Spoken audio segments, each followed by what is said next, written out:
Hello दोस्तों, अल्फोंस डॉबेट द्वारा लिखा कहानी द लास्ट लेसन का हिंदी वर्जन। उस दिन मैं स्कूल के लिए बहुत देरी से चला था और फटाफट से बड़ा डर रहा था, विशेष रूप से इसलिए कि मिस्टर हैमल ने कहा था कि वे हमसे पार्टिसिपल्स पर सवाल पूछेंगे और मुझे उसके बारे में कुछ नहीं पता था। क्षण भर के लिए मैंने स्कूल से भागकर बाहर दिन बिताने के बारे में सोचा। कैसा सुहाना और चमकीला दिन था। जंगल के बाहरी छोर पर पक्षी चहचहा रहे थे और आरा मिल के पीछे खुले मैदान में पर्शियन सैनिक परेड कर रहे थे। यह सब पार्टिसिपल्स के नियमों की अपेक्षा कहीं अधिक लुभावना था, परंतु मुझ में प्रलोभन का प्रतिरोध करने की क्षमता थी और मैं जल्दी जल्दी स्कूल की ओर चल पड़ा। जब मैं टाउन हॉल के पास से गुजरा तब नोटिस बोर्ड के सामने भीड़ लगी थी। पिछले 2 वर्षों से हमारी सारी बुरी खबरें वहीं से आ रही थी। युद्ध में पराजय, सूखा, कमांडिंग ऑफिसर की आज्ञाएं, और बिना रुके मैंने सोचा अब क्या बात हो सकती है। फिर जब मैं तेजी से जाता हुआ उस लोहार के पास से गुजरा जो अपने चेलों के साथ समाचार पढ़ रहा था, वह मेरे पीछे से बोला, बब, इतने तेज मत जाओ, तुम स्कूल काफी वक्त से पहुंच जाओगे। मुझे लगा कि वह मेरा मजाक उड़ा रहा था और हाँफता हुआ एम हैमल के पीछे बगीचे में पहुंचा। प्रायः स्कूल के आरंभ होने के बाद बड़ा शोर होता था जिसे बाहर सड़क पर सुना जा सकता था। डेस्कों का खुलना और बंद होना। बेहतर समझने के लिए अपने हाथों को अपने कान पर रखकर ऊंचे स्वर में पाठ दोहराया जाना और अध्यापक के बड़े रूलर का बार बार मेज पर बजना। पर अब सब कुछ ऐसा शांत था। मुझे आशा थी कि शोर के बीच किसी की नज़र में आए बिना अपनी डेस्क पर पहुंच जाऊंगा। पर उस दिन वाकई चारों ओर ऐसी शांति थी मानो रविवार की सुबह हो। खिड़की से मैंने देखा कि मेरे सहपाठी पहले ही अपने स्थानों पर पहुंच चुके थे और एम हैमल अपने लोहे की भयंकर रूलर को बगल में दबाए इधर उधर चल रहे थे। मुझे दरवाज़ा खोलना पड़ा और सबके सामने अंदर जाना पड़ा। आप कल्पना कर सकते हैं कि मैं कितना शर्मिंदा और कितना डरा हुआ था, परंतु कुछ नहीं हुआ। एम हैमल ने मुझे देखा और बड़ी कृपा के साथ कहा, नन्हे फ्रेंच, शीघ्रता से अपने स्थान पर पहुंच जाओ, हम तुम्हारे बिना ही प्रारंभ करने जा रहे थे। बेंच के ऊपर से कूदकर मैं अपनी डेस्क पर बैठ गया। जब तक अपने डर पर मैं कुछ काबू न कर पाया, मैंने यह नहीं देखा कि हमारे अध्यापक ने अपना सुंदर हरा कोट, अपनी झालरदार कमीज और पूरी तरह कढ़ाई की हुई अपनी छोटी रेशमी टोपी पहन रखी थी, जिसे वह केवल इंस्पेक्शन और पुरस्कार के दिन के सिवा कभी नहीं पहना करता था। इसके अतिरिक्त सारा स्कूल ही इतना विचित्र और गंभीर लग रहा था। परंतु जिस बात ने मुझे सबसे अधिक हैरान किया वह यह कि सदा खाली पड़ी रहने वाली पिछली बेंचों पर ग्राम के लोग बैठे थे, जो हमारी तरह शांत थे। अपना तिकोना टोप पहने बूढ़ा हांसर, भूतपूर्व मेयर, भूतपूर्व पोस्टमास्टर और इनके अतिरिक्त कई अन्य व्यक्ति उदास लगता था और बूढ़ा हांसर एक पुरानी प्राइमर लेकर आया था। उसके किनारे मुड़े हुए थे और इसने इसे अपने घुटनों पर खोल रखा था। उसका बड़े चश्मा पेजों के बीच में पड़ा था। जब मैं इस सब के बारे में विस्मित हो रहा था, एम हैमल अपनी कुर्सी पर चढ़ गया और उसी गंभीर शांत स्वर में जो उसने मुझसे बात करते हुए अपनाया था बोला, मेरे बच्चों, यह मेरे द्वारा तुम्हें पढ़ाया जाने वाला अंतिम पाठ होगा। बर्लिन से हुक्म आया है कि अल्सैक और लोरेन के स्कूलों में केवल जर्मन भाषा पढ़ाई जाएगी। नया अध्यापक कल आ रहा है। यह तुम्हारी फ्रांसीसी भाषा का अंतिम पाठ है। मैं चाहता हूँ कि आप बहुत ध्यान से कैसे चौंकाने वाले और अनपेक्षित शब्द थे ये मेरे लिए। ओह, अभागे लोग। तो यह था जो उन्होंने टाउन हॉल पर लगाया हुआ था। मेरे अंतिम फ्रेंच का पाठ। अरे, मुझे तो ठीक से लिखना भी नहीं आया था। अब मैं आगे बिल्कुल न पढ़ूं, फिर मुझे यहीं रुकना होगा।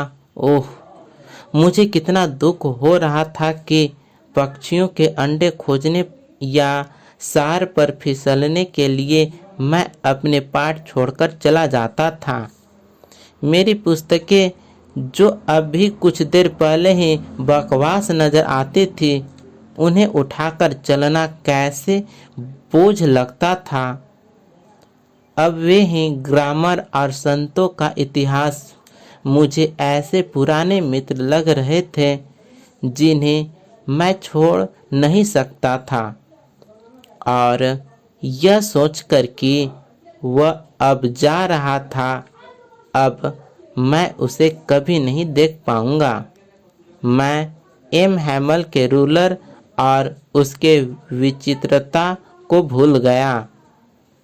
बेचारा। तो इस अंतिम पाठ के सम्मान में आज उसने रविवार के दिन पहने जाने वाले बढ़िया कपड़े पहने थे और अब मैं समझ गया कि क्यों गांव के वृद्ध व्यक्ति कमरे के पीछे बैठे थे।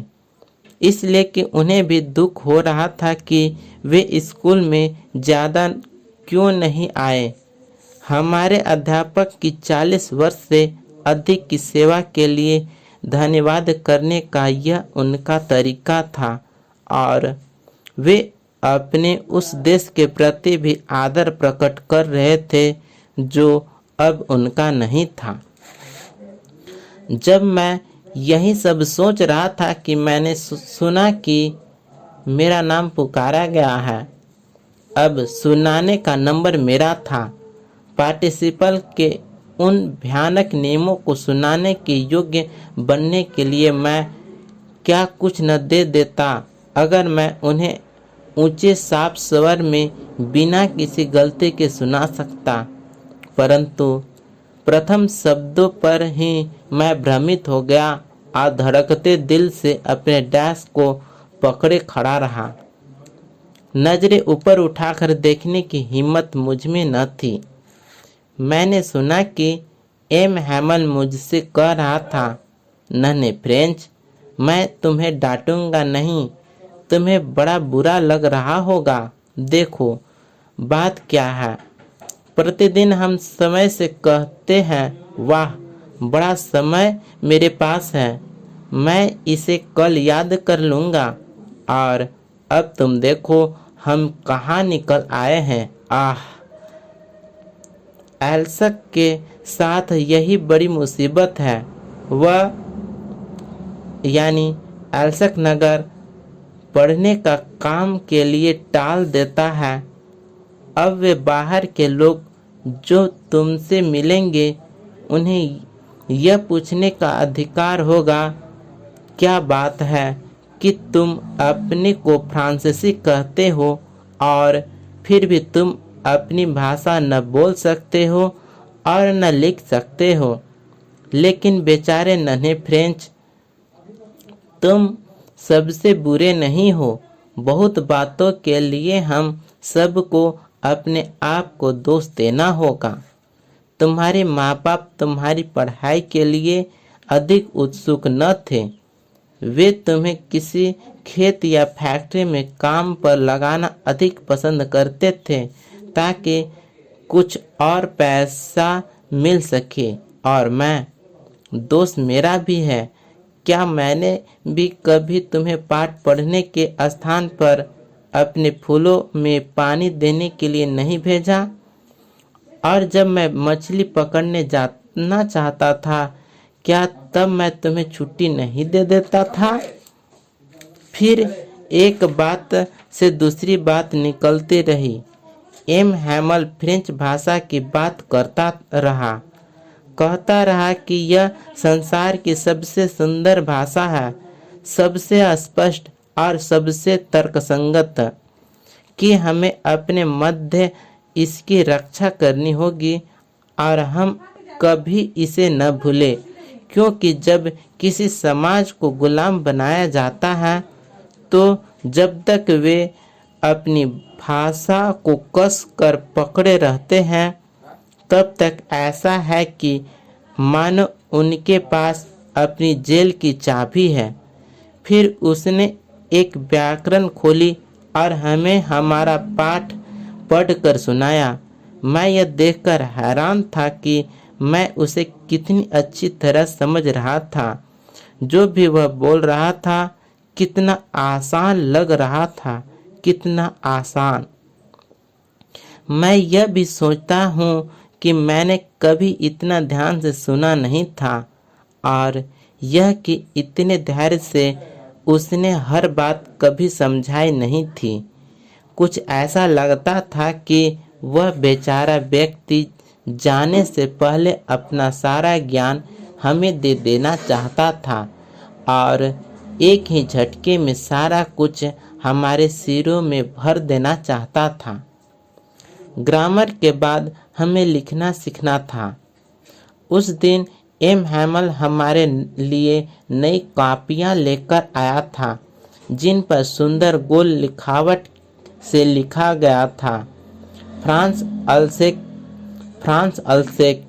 ये शब्द छोटे छोटे झंडों जैसे लग रहे थे और कैसी शांति छा गई थी। कागज के ऊपर पेन के रगड़ की आवाज़ ही एकमात्र आवाज़ थी। एक बार कुछ गौरैले उड़कर अंदर आ गए, पर किसी ने भी उनकी ओर ध्यान नहीं दिया, यहाँ तक कि सबसे छोटे बच्चों ने भी नहीं, जो मछली पकड़ने के हुक ट्रेस यानी कॉपी पर करते रहे, मानो यह भी फ्रेंच ही हो। छत के ऊपर कबूतर बड़े धीमे स्वर में गुटरगुह कर रहे थे और मैंने मन में सोचा, क्या वे इनसे भी जर्मन में गवाएंगे, कबूतरों से भी? जब भी मैंने अपनी कॉपी से सिर उठाकर देखा तब मैंने एम हैमल को अपनी कुर्सी पर अचल बैठे हुए कभी एक तो कभी दूसरी चीज पर टकटकी लगाकर देखते हुए देखा, मानो वे अपने दिमाग में बसा लेना चाहते थे कि छोटे से स्कूल कक्ष में हर वस्तु कैसी लग रही थी। जरा सोचो, 40 वर्ष तक वह उसी स्थान पर रह चुका था, बिल्कुल इसी तरह खिड़की के बाहर उसका बगीचा और उसका क्लास उसके सामने। केवल डेस्क और बेंचों घिसकर चिकनी हो गई थी। बगीचे में लगे अखरोट के वृक्ष अधिक ऊंचे हो गए थे और हाफ वाइन जैसे उसने खुद रोपा था खिड़कियों से लिपट कर छत पर पहुंच गई थी। इन सब को छोड़ते हुए उसका दिल कैसा टूटा होगा बेचारा। ऊपर बहन के चलने की आवाज़ सुनकर जो ट्रंक पैक कर रही थी, क्योंकि उन्हें अगले दिन ही देश छोड़ना था, परंतु उसमें इतनी हिम्मत थी कि उसने हर पाठ को अंत तक सुना। सुलह के बाद हमारी इतिहास का पाठ था और फिर शिशु अपना बी बी बो बू बोल कर याद कर रहे थे। कमरे में बिल्कुल बूढ़े हासर ने अपना चश्मा पहन लिया था और दोनों हाथों में अपनी प्राइमर कपड़े उनसे अक्षर पढ़ने का प्रयत्न कर रहा था। आप देख सकते थे कि वह भी रो रहा था। आवेग से भरी उसकी आवाज़ कांप रही थी और उसको देखना ऐसा मनोरंजक अनुभव था कि हम सभी हंसना और रोना चाह रहे थे।